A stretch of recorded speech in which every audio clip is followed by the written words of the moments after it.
నీళ్ళల్లా పూరితు మొట్టమొదలు 6 నెలల ముందు పుట్టిండు జాంబవంతుడు.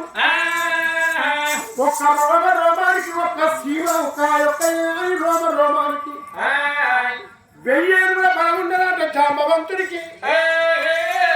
ఆ సముద్రం మీద మొట్టమొదలు పుట్టిన తరువాత 7 ఆకుల మర్రి పుట్టింది. 7 ఆకుల మర్రి మీద ఆయనకు తులసూరు అల్లవుల ప్రభురాజు పుట్టిండు ఫస్ట్. అల్లవుల ప్రభురాజుకు మరి 16 పుట్ల పల్ల జడ ఉండేట. 7 పుట్ల ఎర్ర జడలు సముద్రం మీద తిరుగుతున్నాయి.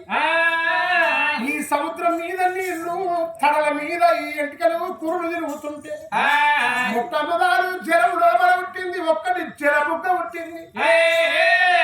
ఆ జలబుగ్గ నా తల్లుల పట్టుకల వరి ఉంది. పట్టుకల వరి ఒక్క బంగారు టంకు పెట్టయి పుట్టింది. బంగారు టంకు పెట్టయి పుట్టి ఎల్లవుల ప్రభురాజు జడలకు తట్టుకొని నీళ్ళ తాకిడికి తిరుగుతుంది. అల్లవుల ప్రభురాజు చూసిండు. ఏమిటి నా జడలు బరువైతుంది, ఏమి గుంజుతుందని చూసిండు. చూస్తే కనబడతలేదు, పెట్ట కనబడ్డది. కురులతోటి పెట్టెను దగ్గరికి ఇక్కున్నాడు. ఇంకేముంది కావచ్చని పెట్టెను మూత తీసి చూసిండు. అందరే ఉన్నది. చేత పొడవ చేత ఇర పొడవ చేత ఇర ఒక చేత గౌ పిల్ల ఒక చేత కట్ట ఒక చేత సూడ ఒక చేత సొరకత్తి ఒక చేత బాణం ఒక చేత బలి పిల్ల ఒక అల్లవుల ప్రభురాజు చూడంగానే ఆది శక్తి రూపం చూసిందట. అప్పుడు అల్లవుల ప్రభురాజు బీగిపోయిండు. నేనొక్క మొగోని, నేను నాకొక్క బిడ్డ దొరికింది అని పెట్టెలకే తీసిండు. ఆ యొక్క అల్లవుల ప్రభురాజు ఆ మర్రి మీద ఆ బిడ్డలు దాగిండు. ఇంత ఇంత పిల్ల ఎవరావా 20 ఏళ్ల పిల్ల అయింది. 20 ఏళ్ల పిల్ల యొక్క ఆది శక్తికి 7 వల్ల ఎవరం పొంగిందట. 7 వల్ల ఎవరం పొంగంగానే అల్లవుల ప్రభురాజు చూసి అంటున్నాట, రావు రావు పిల్లగా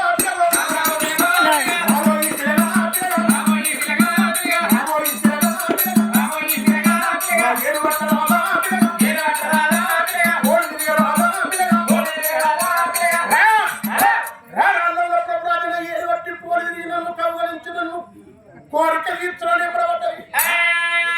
అప్పుడు అల్లవుల ప్రభురాజు ఎంత మాట వరకుతివే, నువ్వు నాకు బిడ్డ అవుతావు, నీకు నేను తండ్రి అయితేనే పిచ్చదాడు. అప్పుడు శక్తి నవ్విందాట. ఎంత మాట అంటున్నావు? ఈ పుణ్యం 2 కులాలు, ఒకటి ఆడి కులము, 2వది మగ కులము. అదంతా నాకు అవసరం లేదు. వర్షపోటి ఆడదాన్ని నువ్వు నా కోరిక తీర్చడం పడబడ్డాయి. అల్లవుల ప్రభురాజు చూసిండు. నువ్వు నాకు బిడ్డ ఉంటలేవు, నువ్వు చెడిపిన చెడ్డ ఉండకూడదు కాదు. నీతో సరసం నీళ్ళ మీద ప్రభురాజు గోసి విసిపెట్టరా అని అల్లవుల ప్రభురాజు మరి శక్తి పడ్డది. ఊరికే అల్లవుల ప్రభురాజు ఇది వస్తుందా అత్తలేదని ఎడుకొని చూసిండు. శక్తి ఉరికత్తున్నది. ఇది ఇట్లా విడిచిపెడతలేదు. ఇళ్ళ ఏదో గతి చేసేటట్టుంది. దీనికి రతి లేని జంతువు వేషం కట్టి నిలబడతా. రతి లేని జంతువు అంటే ఒక్క ముగడవిడి వేషం కట్టిండు అల్లవుల ప్రభురాజు. ఈ కరుడప్పని ఇప్పుకొని అల్లవుల ప్రభురాజు ఎగురుతున్నాడు. శక్తి వస్తుంది. నీ దగ్గర ఉన్న 5 మంత్రాలు నా దగ్గర నివరుకున్నవారు. ముగడేవుడి ముగటి ఆడిదేవుడి వేషం కట్టింది. ఈ కరుడప్పని ఇప్పుకొని ఎగురుతుంది. అల్లవుల ప్రభురాజు చూస్తున్నాడు. ఇత్తనాన్ని విడిచిపెట్టపోతుంది కదరా అని అల్లవుల ప్రభురాజు కన్నీరు తీసిందాట. కుడి కంటకేరు ఒక కన్నీరు పొట్టి కింద పడుతుంది. ఆడిదేవుడు చూస్తున్నది. నా కోరిక తీర్చకుండా నీ కన్నీళ్ళను తాగిన కడుపు నింపుకుంటారా? కుడి కంటకేరు ఒక కన్నీరు పొట్టు తాగింది. ఎడమ కంటకేరు 2 కన్నీరు పొట్టు తాగింది. చూడు నా తల్లులారా, నెమలీలకు రతి ఉండదు. మొగడేవుడి అయితే మొగడేవుడి కన్నీరు తాగితే ఎన్ని సుక్కలు తాగితే అన్ని గుడ్డు తయారైతే ఆడేవుడికి. నా తల్లులారా 3 కన్నీరు బొట్టకు ఆడిదేవుడి కడుపు లోపల అండం లోపల 3 గుడ్డు తయారైంది. మర్రి మీద ఎక్కింది. 3 గుడ్డు ఎక్కింది. 3 గుడ్ల మీద 21 దినం పోయింది. మొదటి గుడ్డు పడకన వరిగింది. నీది పుచ్చ ఆకాశమై పుట్టింది. కింది పుచ్చ పూదేవై పుట్టిందాటనే ఒక తల్లారమ్మ. 2వ గుడ్డు అడుగుతున్నాయి.